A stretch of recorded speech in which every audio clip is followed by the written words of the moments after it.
Olá, amigos do canal Mais da Bíblia, tudo bem com vocês? Estamos aqui para mais um estudo do canal. Hoje nós vamos falar sobre como entender as narrativas bíblicas. O objetivo das narrativas bíblicas é narrar os eventos que aconteceram com o povo de Israel, com Jesus Cristo nos evangelhos e também da igreja primitiva no livro de Atos dos Apóstolos. Tudo isso é importante porque a narração ela mostra os eventos que aconteceram desde o Gênesis até o Apocalipse. E vale a pena destacar alguns pontos para nós identificarmos qual é o gênero narrativo da Bíblia. Por exemplo, o gênero narrativo da Bíblia, ela começa sempre com uma introdução, depois você tem a parte do desenvolvimento, a parte crescente, o clímax, que é o ápice, é o centro da narrativa. Depois você tem a outra parte do desenvolvimento que chama decrescente. E por fim, a conclusão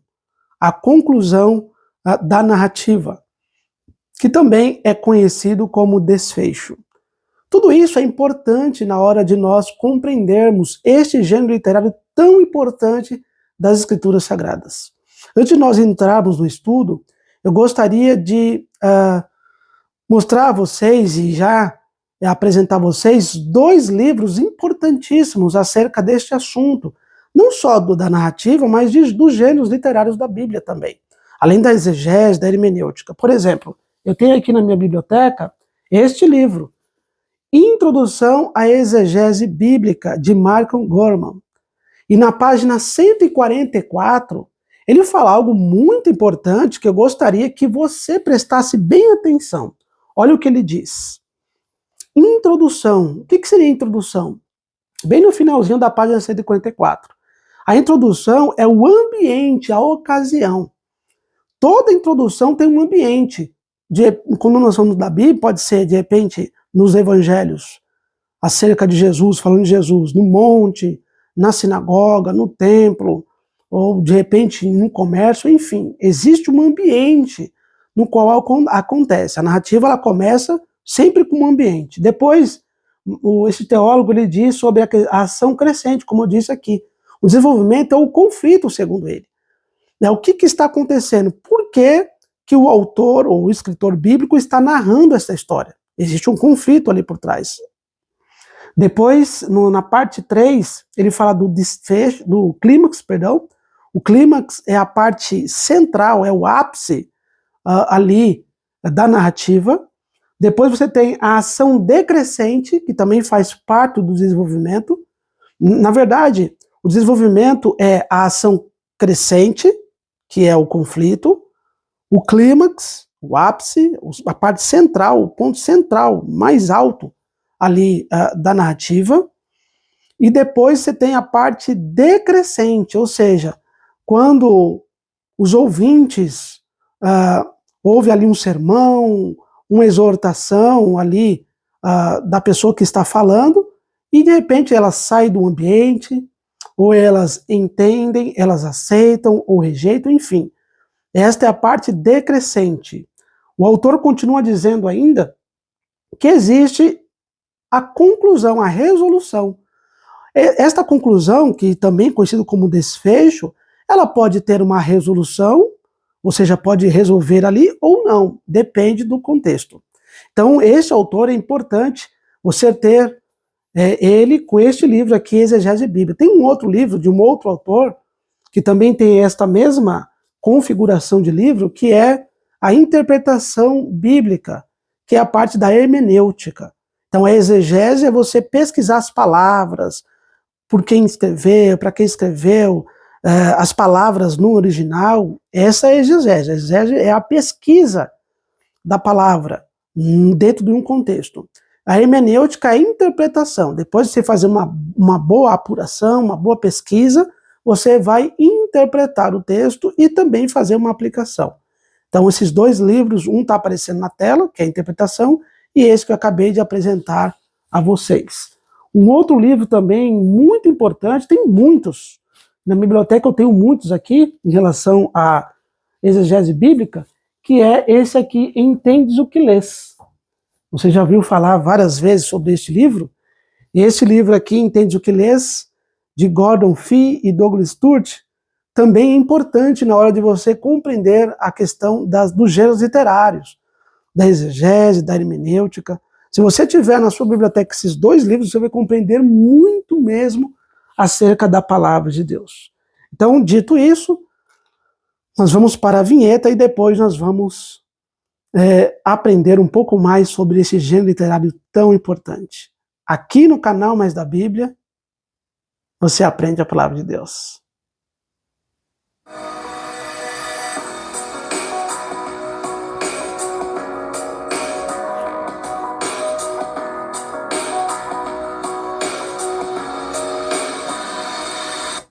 É necessário entender algumas coisas ao ler as narrativas bíblicas. Vai aparecer na tela para você. 40% do texto bíblico é narrativo. Primariamente, elas não ensinam doutrinas de forma explícita. O que os personagens realizam em suas ações normalmente não constitui exemplo para nós. Elas não foram escritas para responder a todas as nossas questões teológicas. Às vezes, não explicam os detalhes da história. Os personagens estão longe da perfeição moral e espiritual, exceto Deus, o Pai, o Filho e o Espírito Santo. Alguns cuidados devemos tomar ao ler as narrativas bíblicas. Querer aplicar desesperadamente a narrativa à vida pessoal. Querer obter respostas em uma porção da narrativa. Querer que tudo da Bíblia se aplique individualmente a você. Alegorizar a narrativa. Descontextualizá-la. Ser apenas seletivo ao estudar as narrativas bíblicas. Veja, 40% do texto bíblico é narrativo. E a narrativa, a forma que o escritor conta a história, os literários da Bíblia, em vários livros da Bíblia. Eu já falei aqui, volto a repetir. A gente não pode engessar um livro em determinado gênero. Por exemplo, livro profético, é só profético? Não. Às vezes, o escritor, por exemplo, o livro do Apocalipse, João, ele descreve e narra fatos históricos, principalmente ali no início do seu livro profético, escatológico. Além disso, tem a estrutura de uma carta. Então, o livro do Apocalipse tem uma estrutura de uma carta, tem elementos narrativos, elementos proféticos, elementos simbólicos. Olha quantos gêneros estão por trás deste livro apocalíptico, profético, no livro de João, o Apocalipse. Daniel, a mesma coisa. Por exemplo, o livro de Daniel, os 6 primeiros capítulos são históricos. Então, para ser histórico, o escritor deve narrar, deve contar como aconteceu, por que aconteceu, quais são os conflitos, a resolução ou não do enredo. Então, perceba que as narrativas têm esses pontos importantes, que nós abordamos aqui logo na introdução. Por isso que você não pode, de forma alguma, ao ler narrativa, querer aplicar a história da época diretamente à sua vida. Por exemplo, o que aconteceu com Davi e Golias. Eu já vi vários pregadores pegar a história ali e formar doutrina em cima da história do conflito de Davi e Golias. Isso é um erro gravíssimo. Nós não podemos tentar descobrir doutrinas e ensino por meio de narrativas históricas. As narrativas históricas, ela tem um cunho de mostrar ao leitor os acontecimentos, o desfecho, a atuação de Deus e por aí vai. Óbvio que todo gênero literário tem um certo ensinamento por trás, mas o objetivo central de determinados gêneros, principalmente os narrativos, é a história. Por isso nós temos que tomar muito cuidado na hora de interpretar as narrativas. Eu gostei também aqui que falou sobre nós queremos obter respostas em uma porção da narrativa. Você pega uma porção da narrativa isolada ali, uma história isolada, e já quer obter respostas diretas ao seu coração. Um outro ponto, querer que tudo da Bíblia se aplique individualmente a você. A história de Ruth aconteceu lá com ela, então vai acontecer comigo também. Nós temos que tomar cuidado com isso. Temos que acontecer aquela época. Por que que o escritor bíblico inspirado narrou, contou essa história? E aí nós vamos, depois que compreender a história, naquele contexto, daquela época, para aquela audiência, aí sim, de uma exegese, fazendo algo bem responsável, você vai conseguir aplicar as lições à sua vida. Mas primeiro é necessário você compreender na época questão cultural, histórica, política, questão econômica, religiosa e por aí vai. Existem vários contextos antes de você fazer a aplicação para a sua vida. Um outro ponto que eu gostaria também de alegorizar a narrativa. Por exemplo, existem muitos teólogos atuais, modernos, contemporâneos, que alegorizam o livro de Gênesis. O livro de Gênesis está dentro de um gênero do Pentateuco, que são os 5 primeiros livros de Moisés, mas Gênesis é uma narração, porque conta a história da criação da terra, da queda do homem, do plano de Deus para o homem, e por aí vai. Então, o Moisés, que é o autor, o escritor deste livro e dos 5 primeiros livros da Bíblia, incluindo o livro de Jó, aí seriam 6 livros, ele narra a história do povo de Israel, desde a criação do mundo de Deus até o crescimento do povo de Israel, do povo escolhido de Deus no Antigo Testamento para levar a mensagem a todo mundo. Então, muitos alegorizam Gênesis, falam que o Gênesis é alegórico, é simbólico, não é real. Ou seja, os dias da criação não é real, é simbólico, mas não é verdade, amigos. O livro de Gênesis, os primeiros capítulos, são literais. São literais. Lembre-se que eu sempre falo e falei. Por exemplo, no livro, se não me engano, de Deuteronômio, existe ali o Cântico de Moisés. Perceba que ali fala sobre as leis, sobre a legislação do povo de Israel, mas também tem um cunho poético. Lembra? Existe o gênero predominante e existe o gênero secundário. Eles dialogam entre si para entregar ao leitor o que o autor original, Deus, por meio dos escritores bíblicos, os profetas, quer mostrar, quer ensinar ao povo ao longo da história. Então, por isso que os gêneros, eles se misturam, eles dialogam para entregar um texto profundo, didático e que nos ensinam muito. A narrativa é feita de eventos, que são os acontecimentos da história. Aqui entra não apenas o que se faz, ou seja, as ações, mas também o que se diz, os discursos, e o que se pensa, as ideias. O enredo é a estrutura ou o arranjo dos eventos.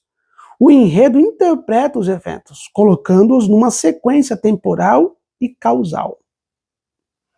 Num contexto, no mundo narrativo, que interpreta seu significado. Todo enredo tem começo, meio e fim. Então perceba que toda narrativa tem começo, meio e fim. Isso é o enredo. São os eventos que acontecem na introdução, no desenvolvimento e na conclusão. E o livro de Jonas mostra que nem todas as narrativas têm uma resolução, tem um desfecho.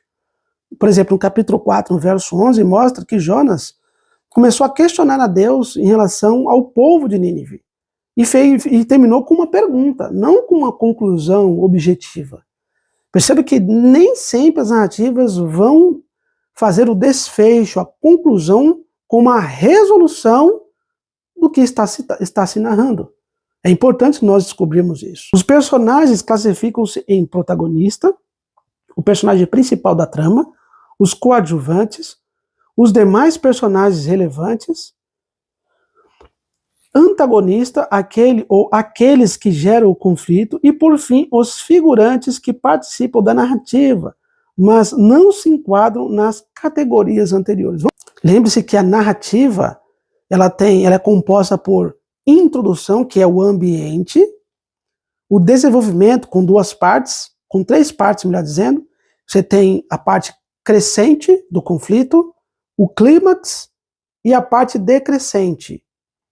E depois o desfecho, que é a conclusão, com resolução ou não. E aqui no livro de Marcos, nós vamos ver isso dentro deste contexto da narrativa bíblica. Abra sua Bíblia no livro de Marcos, no capítulo 3, no verso 1 ao verso 6.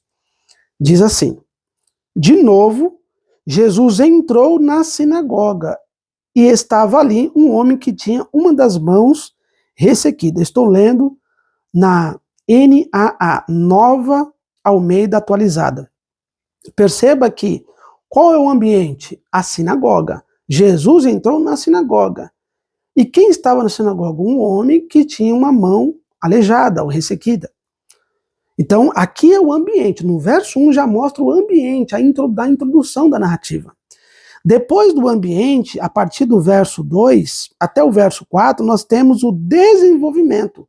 Ou seja, o conflito, como ele começa a crescer. Então perceba que na introdução, o narrador aqui, o Marcos, ele mostra que Jesus entrou na sinagoga, e na sinagoga tinha um homem com a mão aleijada. Acompanhe comigo o verso 2. E estavam observando Jesus para ver se curaria aquele homem no sábado, a fim de o acusarem. Jesus disse ao homem da mão ressequida: venha aqui para o meio. Verso 4. Então lhes perguntou: é lícito nos sábados fazer o bem ou fazer o mal? Salvar uma vida ou deixar morrer? Mas eles ficaram em silêncio. Então, note, amigos, que do verso 2 ao verso 4, nós temos um conflito. Qual é o conflito? Os líderes religiosos estavam querendo acusar Jesus. Quem eram os líderes? No verso 6 mostra que eram os fariseus. Os fariseus estavam querendo acusar Jesus porque ele estava curando um homem dentro da sinagoga e no sábado. Eles mal compreendiam que no sábado é o dia de fazer o bem. É o dia de eu ajudar o próximo, de eu amar as pessoas. Todos os dias é o dia de fazer isso, na verdade. Mas os sábados, os fariseus tinham uma compreensão do sábado legalista. Eles não deixavam de fazer muitas coisas no sábado. Mas o sábado é o dia de fazer o bem, é o dia de eu ir à igreja, é o dia de eu estar com meus amigos, falando coisas espirituais, pregando o evangelho, visitando as pessoas. Lógico, todos os dias é o dia de fazer o bem, mas o sábado é o dia principal, porque é o dia instituído por Deus, desde Gênesis, na criação, para nós fazermos essas coisas espirituais com mais tranquilidade, digamos assim. Porque durante a semana nós estamos trabalhando, nós estamos cuidando dos nossos interesses, não que nós não tenhamos comunhão com Deus, não é isso, mas a gente tem mais tempo no sábado de fazer essas coisas. E Jesus está mostrando aos fariseus que no sábado é o dia de fazer isso. Do verso 2 ao verso 4, dentro deste desenvolvimento crescente, dentro desse conflito, ele está mostrando aos fariseus que é para curar, que é para ajudar as pessoas. Mas aí no verso 5, há um ponto interessante no verso 5.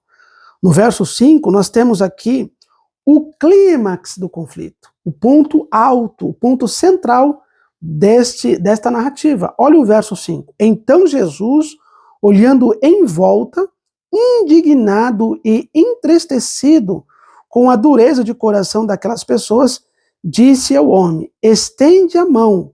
O homem estendeu a mão e ela lhe foi restaurada. Então, por que aqui é o clímax? Porque na introdução, Jesus entra na sinagoga.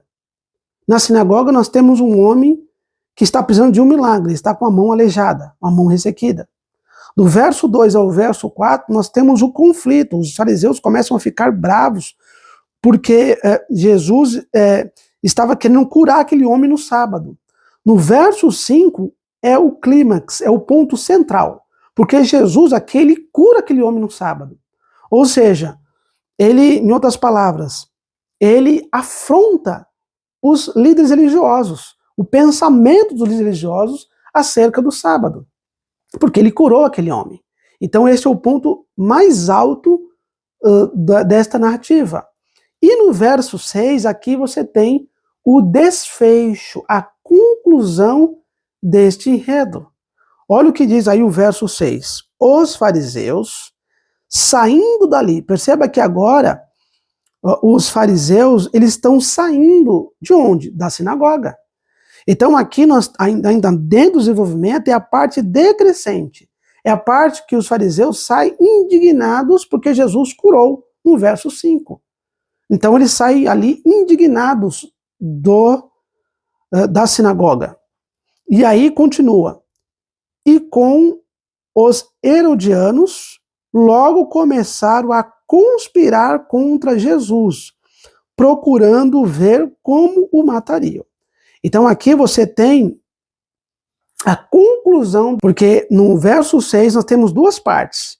A parte decrescente, que é quando os fariseus saem ali da sinagoga, digamos a igreja hoje, mas a outra parte, depois que os fariseus estiveram junto com os herodianos eram um grupo que ficavam muito próximos ali a Herodes, o rei Herodes, por isso que herodianos, eles conspiraram como matariam Jesus.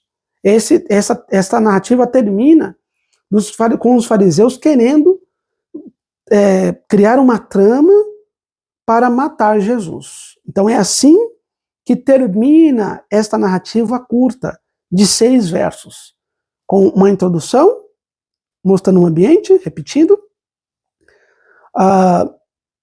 o desenvolvimento crescente com o conflito, do verso 2 até o verso 4, o verso 5 ali, o clímax, o ápice da narrativa, mostrando que Jesus curou aquele homem, em controvérsia aos fariseus, e o verso 6 nós temos duas partes, que é os fariseus saindo da sinagoga, que é a parte do desenvolvimento decrescente, e depois eles conspirando juntamente com os herodianos para matar Jesus, que é o desfecho aí da narrativa. Então aqui na prática nós vemos que a narrativa tem muitas informações. A narrativa ela começa com o ambiente, com um conflito crescente, com um clímax, com o conflito decrescente, quando ali os personagens saem ali do ambiente, e depois com o desfecho, que é a conclusão. Pode ter resolução ou não. Por meio de personagens, você tem o personagem principal. O personagem principal aqui não era o homem, é próprio Jesus, porque é ele que curou. Depois, os coadjuvantes são os fariseus e também o homem da mão ressequida. Então, esses são os personagens que participam ativamente da narrativa. Muito legal, não é mesmo? Nas narrativas bíblicas, o protagonista é Deus. O coadjuvante é o povo de Deus. E o antagonista é Satanás e seus auxiliares. Isto é, a parcela da humanidade que permanece em rebelião contra Deus, os não redimidos. Então, na narrativa bíblica, no modo geral, o protagonista é Deus. Ele é o personagem central e principal da história. Nós somos aí o coadjuvante. Tanto o povo de Israel, a igreja primitiva, como nós hoje. Nós somos coadjuvantes da história. Nós participamos, mas nós não somos o protagonista. Por isso que aqui é importante. A narrativa não é para falar sobre os coadjuvantes, mas para falar do protagonista, que é Deus. Então esse é o tema central da Bíblia. O tema central da Bíblia é Jesus Cristo. É o sacrifício de Jesus, é o que ele fez por nós, é o Deus encarnado. Não são os pecadores. Por isso que nós não devemos seguir as orientações dos personagens bíblicos, dos coadjuvantes, porque eles são falhos, tanto moralmente, espiritualmente, em todos os aspectos. O único exemplo a seguirmos, ipsis literis, é o nosso Deus. Ele é o exemplo a seguir. Por isso, Abraão teve várias mulheres, Davi teve várias mulheres, mas isso é apenas uma descrição. É um texto descritivo, está narrando o que aconteceu com esses personagens bíblicos. Não é prescritivo. Então você não pode dar exemplo, Davi dançou, mas Davi não é o meu exemplo primário a seguir. O meu exemplo primário a seguir é Jesus Cristo. Davi também adulterou. Você vai adulterar porque ele adulterou? Porque está na narrativa? É óbvio que não. Pedro cortou a orelha do soldado Malco. Você vai cortar a orelha quando alguém falar mal de Jesus? Óbvio que não. Então perceba que os personagens bíblicos, os narradores, mostram as ações dos personagens. Mesmo se ele for ali, dentro daquele contexto, o principal, ele não é o modelo a seguir, porque o modelo a seguir que está por trás de todos os personagens bíblicos é Jesus Cristo. Este é perfeito e este é o modelo exemplar. E você tem um antagonista, que é o próprio Satanás, os demônios, as pessoas que ele usa, os poderes que ele usa, esses são os antagonistas, os que estão por trás ali, que Satanás está usando para tentar trazer discórdia, pecados e queda ao povo de Deus. Então, a narrativa tem esta função muito prática dentro das Escrituras Sagradas. O diálogo desempenha papel essencial na narrativa hebraica. Cada cena enfoca a interação entre as duas personagens. Quando há muitos personagens, o sujeito coletivo é quem fala. Como em expressões do tipo, os fariseus murmuravam, a multidão ficou maravilhada. Há três facetas do diálogo: do ponto de vista significativo para o enredo e para a caracterização do personagem. O diálogo contrastante, como forma de caracterização, as repetições que enfatizam partes cruciais da narrativa e indicam sua importância para o objetivo do texto. Olha que detalhe interessante, existe também o personagem coletivo. Por exemplo, os fariseus, aqui no contexto de Marcos, o personagem central aqui é Jesus, mas às vezes, dependendo do contexto, são os fariseus.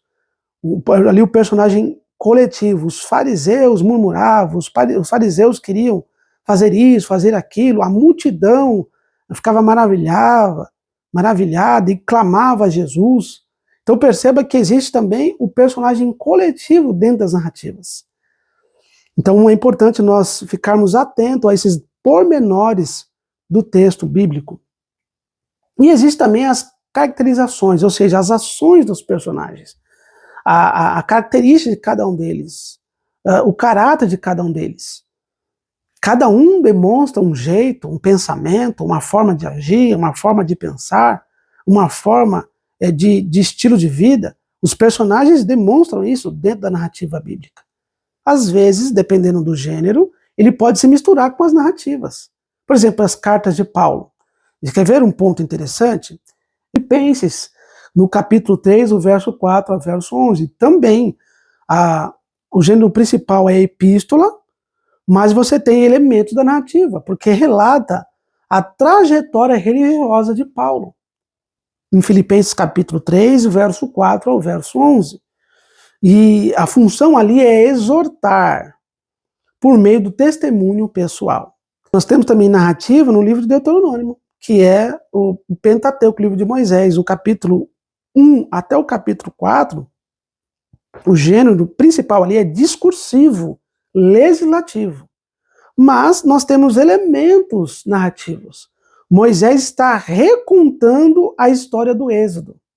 Então ele está recontando, ele está repetindo novamente o que aconteceu lá no livro de Êxodo propriamente dito, que mostra a saída do povo de Israel do Egito, mais um livro de Deuteronômio, no capítulo 1 ao capítulo 4, além de ser um discurso legislativo, ele também está narrando ali e recontando a história do Êxodo.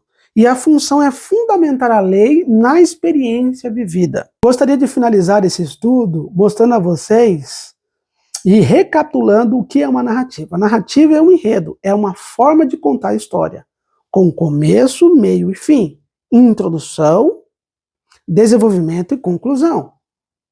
Na introdução, normalmente o narrador ele mostra o ambiente, onde está acontecendo. Ele mostra isso. Depois você tem no desenvolvimento 3 partes, que é a parte do conflito crescente. Nós vimos esse exemplo lá no livro de Marcos, no capítulo 3, na história narrativa ali de Jesus e os fariseus, onde Jesus queria curar aquele homem, os fariseus estavam muito bravos porque Jesus queria curar no sábado.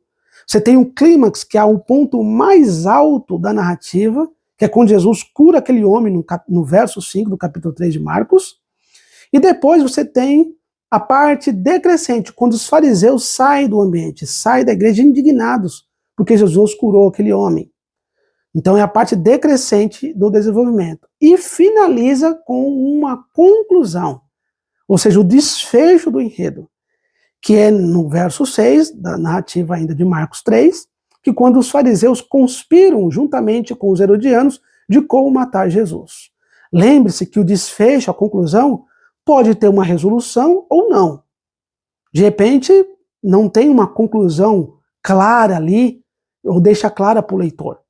Às vezes deixa um certo mistério, como o livro de Jonas, no capítulo 4, no verso 11, que termina com uma pergunta.